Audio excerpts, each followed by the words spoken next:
Hi there. Hello, this is me. It's Moscow here, not dwelling on Wembley.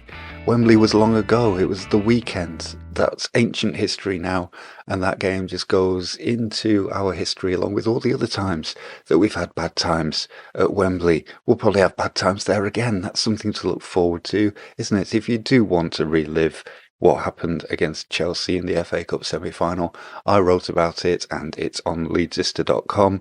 You might prefer going there to read the third part of 3 in the A to Z series, all about just David Batty. He deserved that much all on his own. This that you're about to hear previews, in a way, us coming up against Burnley on Friday. I've neglected to mention so far that this is Leedsista Libre, the podcast, the free podcast in which I bring you a recording of something that I wrote a while ago, in this case, January 2022, when we played Burnley at Elland Road in something of a relegation pickle, although not quite the same size of relegation pickle that we got into a year later. You may remember this for the way it begins, which is Marcelo Bielsa hugging his coach, what Gabriel Batistuta called a soul hug.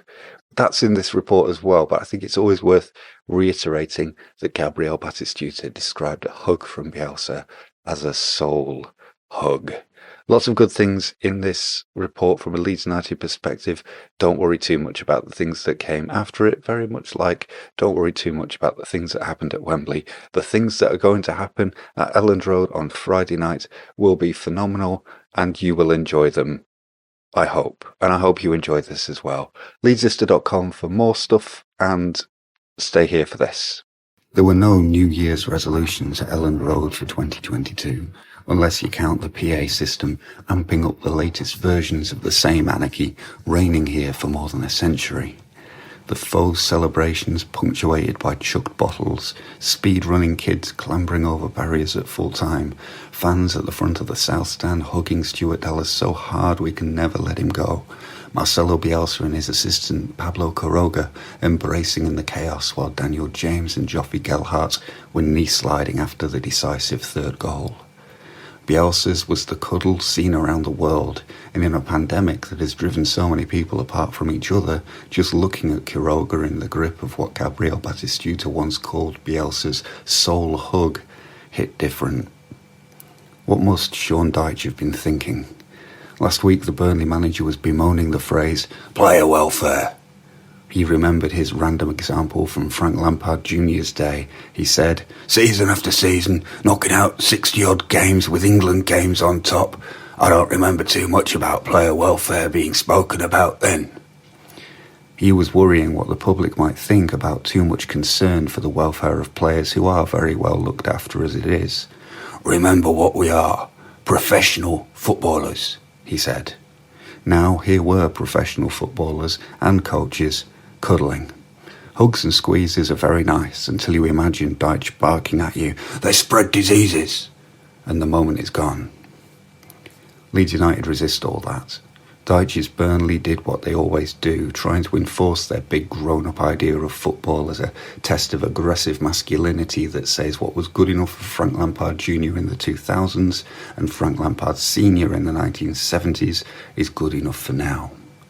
Leeds, told again and again that their naivety will get them in the end, that their refusal to face reality will mean failure, that they can't carry on just playing like kids forever, got that third goal when a 19-year-old crossed to a just-turned 24-year-old and the 5'7" kid scored a diving header while being kicked in the neck. In so many ways, growing up is the worst thing that can happen to anybody, and Marcelo Bielsa's Leeds United won't do it. I wouldn't quite say this was Leeds back to their best. The start was uncertain, the ball always being given to Burnley. Just after 2:30, anyone passing by Elland Road would have felt the beast in air suddenly chill when Chris Wood's close-range touch on a Charlie Taylor cross was stopped by Ilham Melier's legs. The crowd had hideous knowledge that this was what those two came back to do and could hardly believe Leeds got away with it. But while nobody in a white shirt was perfect, everybody played well. And by that point, the game was already less about Leeds against Burnley than Leeds against whatever it is that keeps stopping them from getting what they deserve out of games. From the start, United looked determined to win this wrestle with fate. They would hardly let Burnley into their half, taking the ball off them, not even thinking before pinging a pass into Rafinha's path. A clear, effective change from earlier in the season, confident passes in front of players instead of timid taps behind them. After Tyler Roberts stopped another Burnley meander, Rafinha shot just over from halfway because why not? Junior Firpo nearly backheeled in a Rafinha cross because why shouldn't he try that? And if you need a sign that Firpo is settling in, he's now mastering the left back in the right channel manoeuvres up front.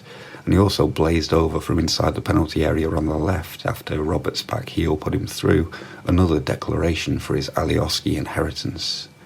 Roberts had a golden chance, heading Luke Ayling's cross from the middle of the goal to wide of a post by a distance roughly equivalent to one agony. That was a minute before Meslier saved from Wood, 5 minutes before Jackie Harrison finally made it 1-0 to fucking Leeds. That's how he scored it. Seizing on James Tarkowski's lazy pass, Harrison powered into the box, sold a trick to this same Tarkowski, had a shot blocked by Wayne Hennessy, then shot again into the net, and if he'd had to, he would have shot again and again until it went in, because that's just what was happening. Dyche made the few moves his rigid tactics allow him, putting Maxwell cornered up front with Wood instead of the nearly invisible Aaron Lennon, and telling his players to stop time wasting. It worked. Otherwise strong and assured, Robin Koch and Diego Llorente wavered, the latter giving away a free kick to Cornet, who smacked that around the wall and inside Mellier's post. He then followed Dominic Calvert-Lewin, Gabriel Martinelli and others this season, whose fashion is to antagonise fans in the northwest corner without prior provocation, leading to general upset and stuff thrown. Obviously, smiting players with bottles to their faces isn't on, and anybody tempted to do it needs to pause and wonder if it's worth the banning order. But equally, there is a well beneath that corner, and I'd endorse modifications to the pitch to allow a swift dunking of the next goading idiot who dances there, knowing what it might incite.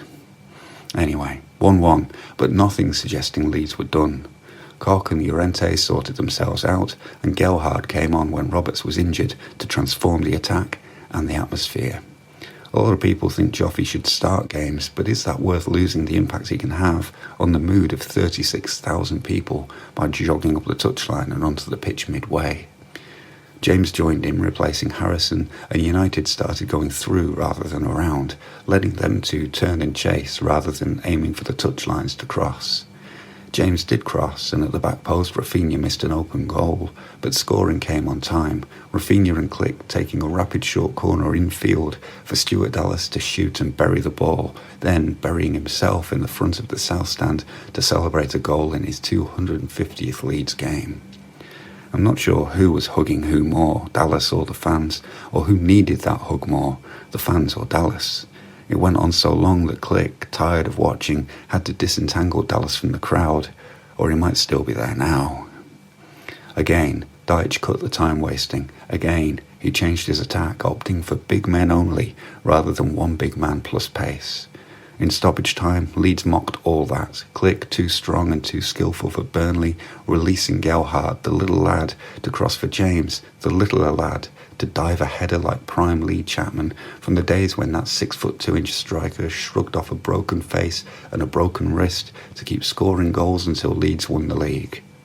Anasi delayed its way in with a hand, but that helped James most, who got to watch it going in with slow delight instead of a net-busting thrill. Down the line, Bielsa and Quiroga took it slow, lost savouring all this in each other's arms. "Realities are realities," Dyche growled after the game. Not in Leeds.